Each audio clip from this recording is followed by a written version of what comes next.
Excuse me. What in the world are you thinking? Mean Gene, the first thing you need to do is to tell these people to shut up if you want to hear what I gotta say. What up, y'all? KMB, the Sexy Ninja, in the place to be for C Plus Studios and a Paper Saber universe. I'm excited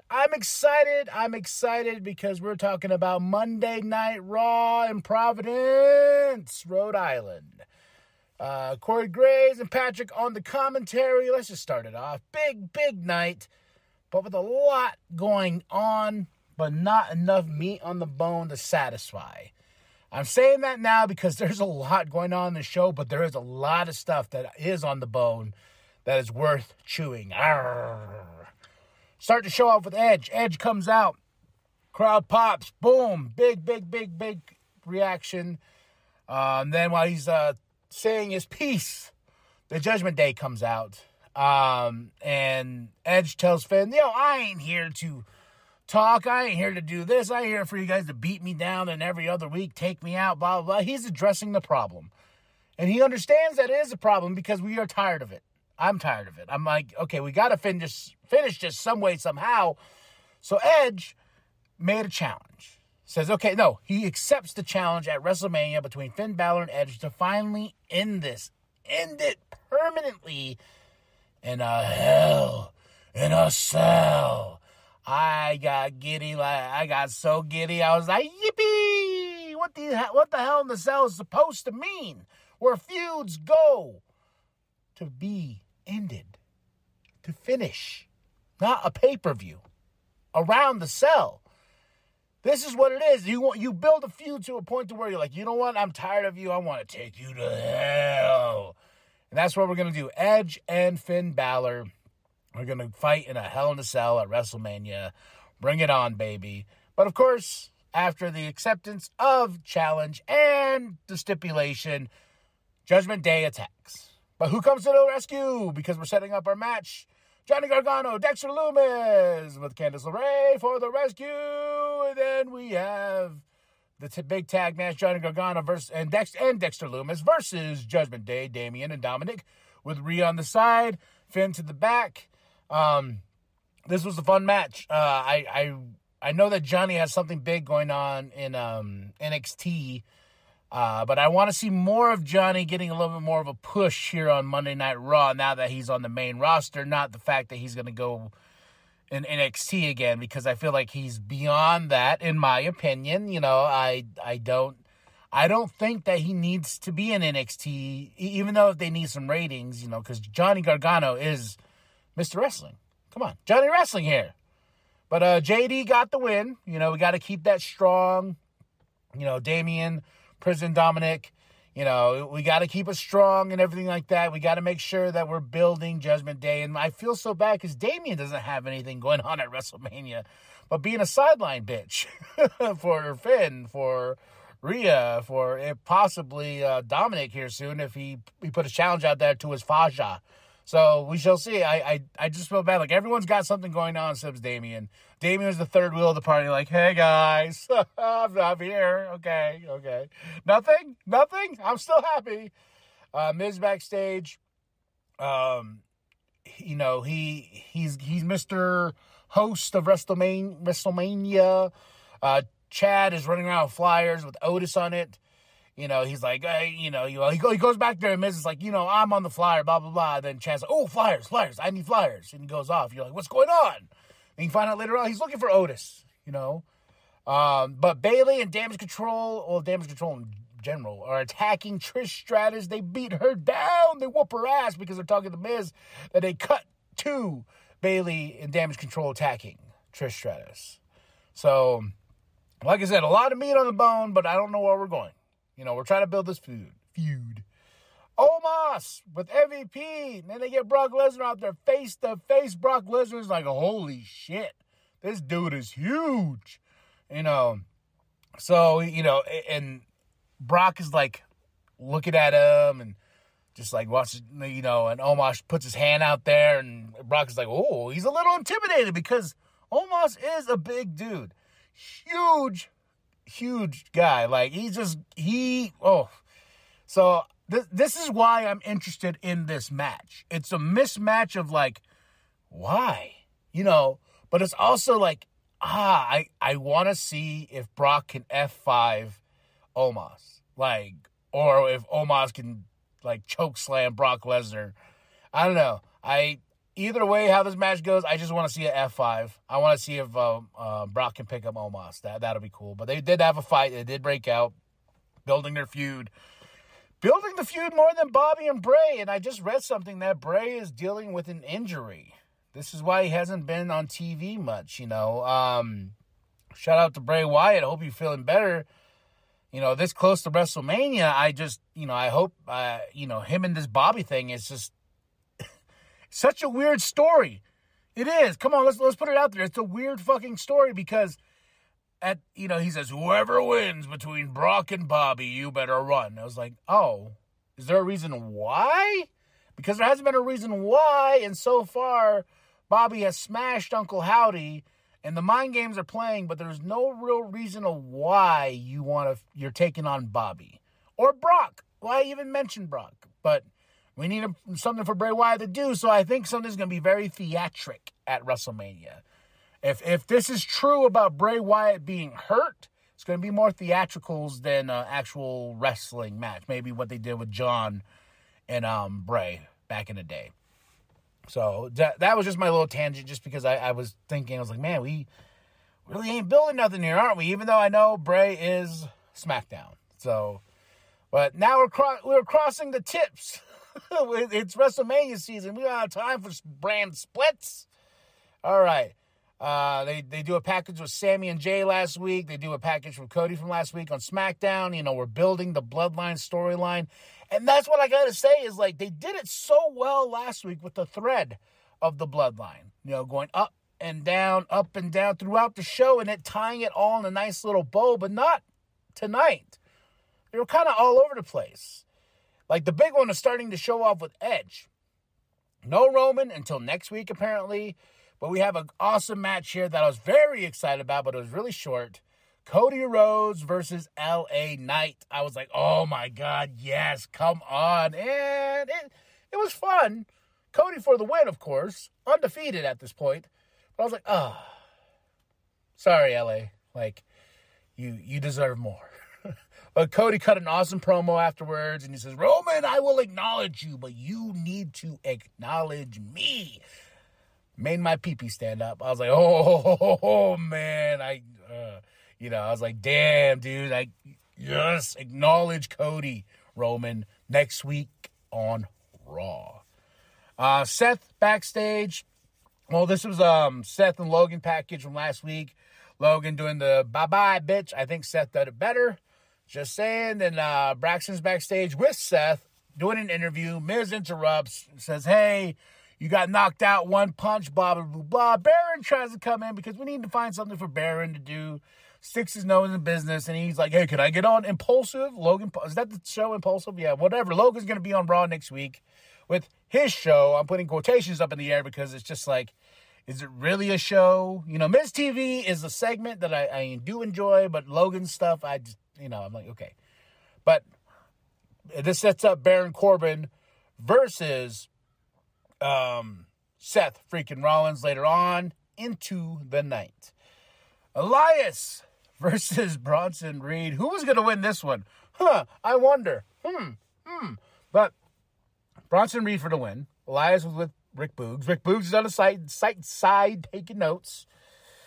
And I got to say, Triple H, that shot every single time when Bronson Reed comes out, the one right behind him, where he's looking off into the arena and everything like that, and how massive this dude looks. That's just such a good cinematic monster shot, like just of his back into him looking at the arena. Oh, I love it so much. And last time I saw it, I think I praised it too, but I just love it. Kathy Kelly's backstage with Gable, missing posters. Where is he? I wonder if he's with the Maximum Male Models. Or is it Maxine Male Models now? I get a little flibber-flubble. But Becky and Lita check in on Trish. You know, they're trying to figure out what's going on. Then Kelly's with Kevin Owens, and Kevin Owens says, I'm going it alone. I'm going alone. I don't need nobody. No one. It's all by myself. Yeah. You know, so once again, I'm like, okay, we got 3 weeks.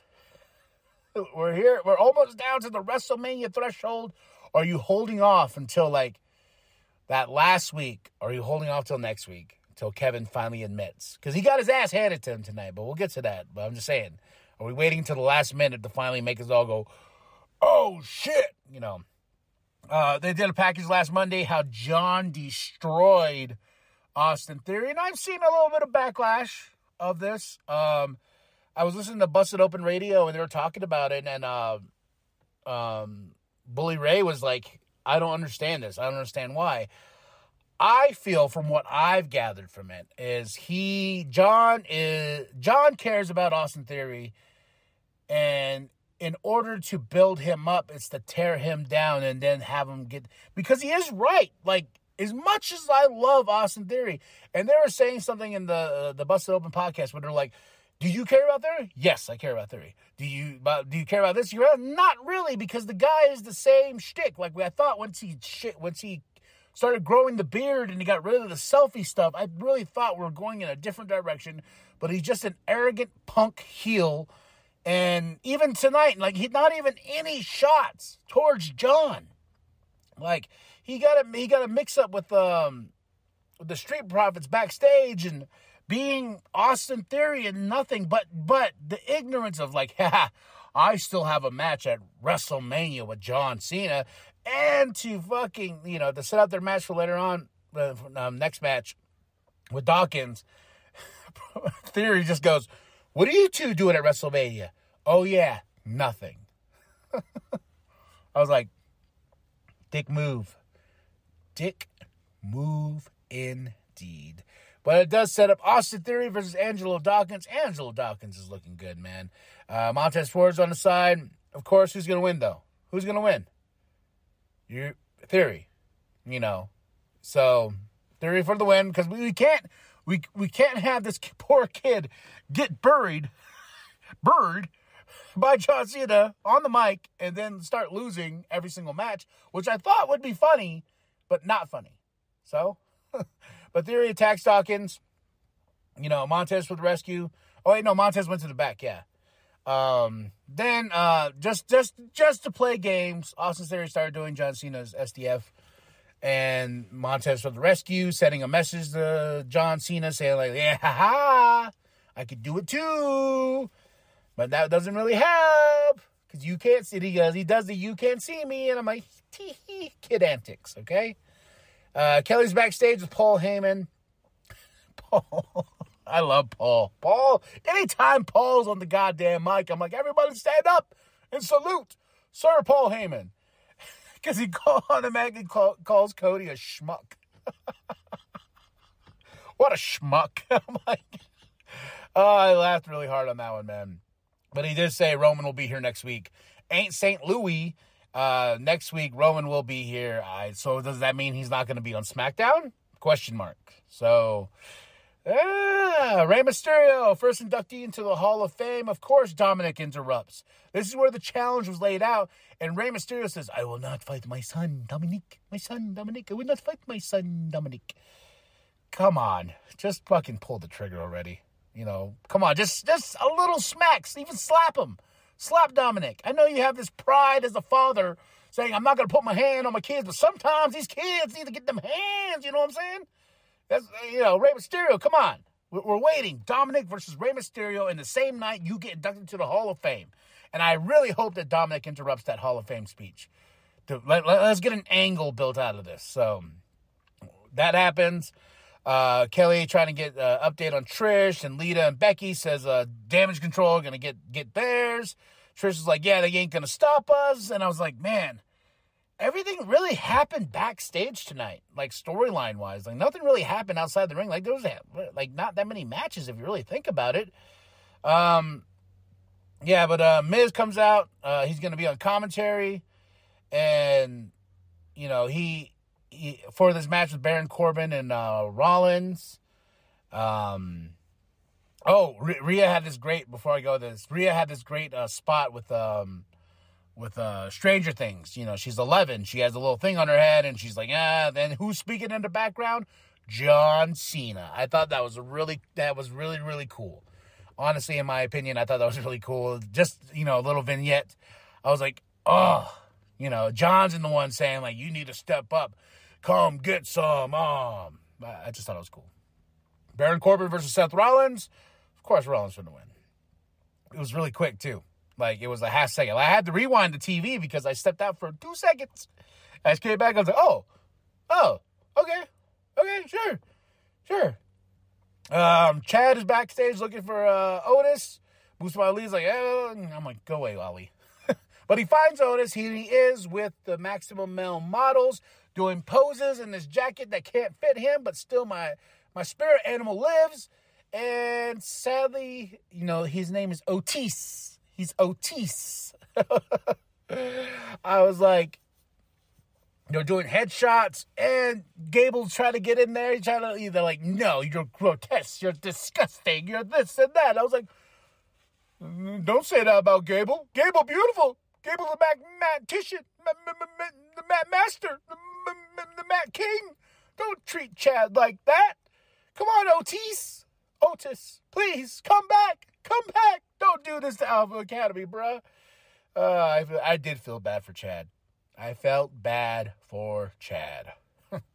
But Backlash is going to be in Puerto Rico with Bad Bunny being the host, from what I gathered.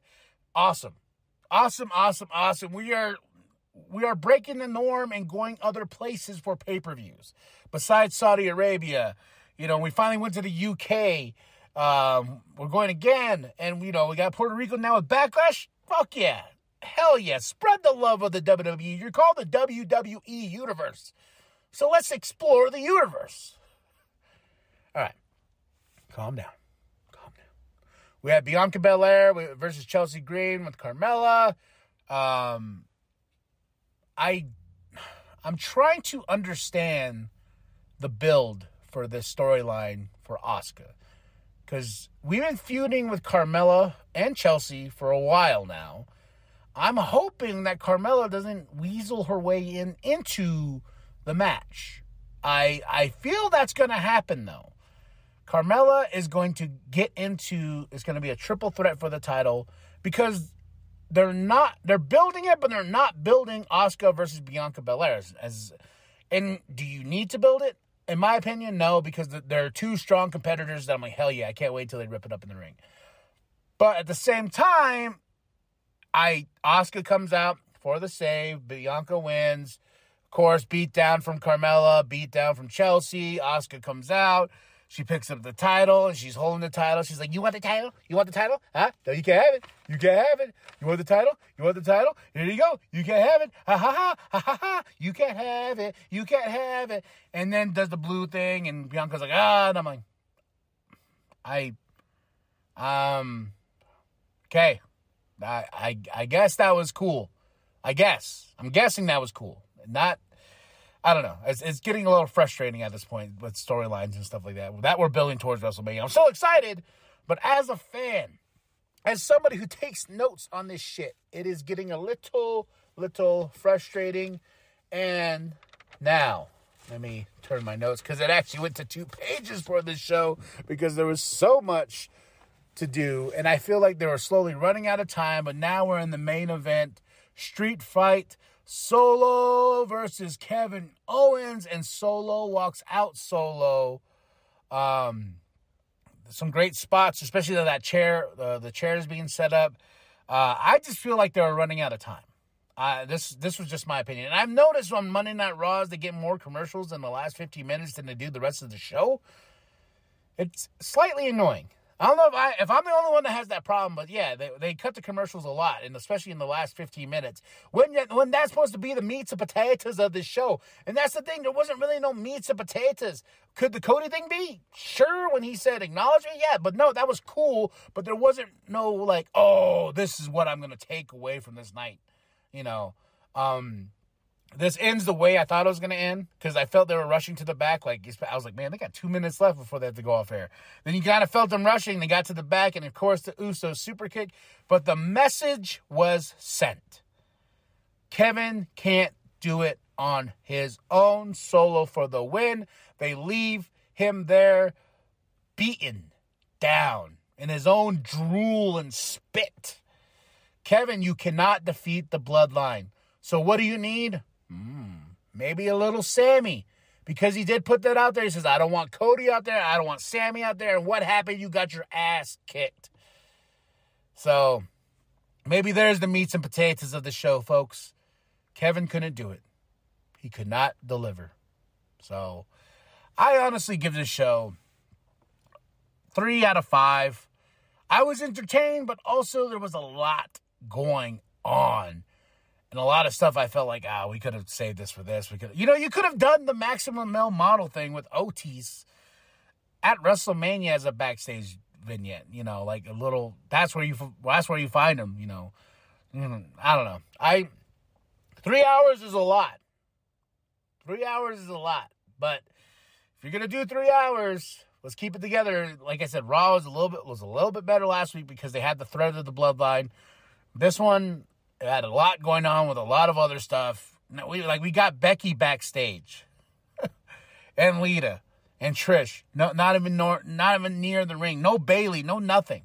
So 3 out of 5 for this Monday Night Raw. In the bag, in the books. Tell me what you thought of the show. What did you love? What did you hate? What did you like? What did you dislike? Drop those comments below. And thank you for rocking with C Plus Studios. Thank you. I appreciate it. And I love every single one of y'all. The channel is officially taken over by KMB, the Sexy Ninja. Much love to Big Daddy. No nothing between us. We just decided to go our own ways, and we were going in different directions, so that's what we did. No more than that, but we'll still be rocking the Social Vent podcast together.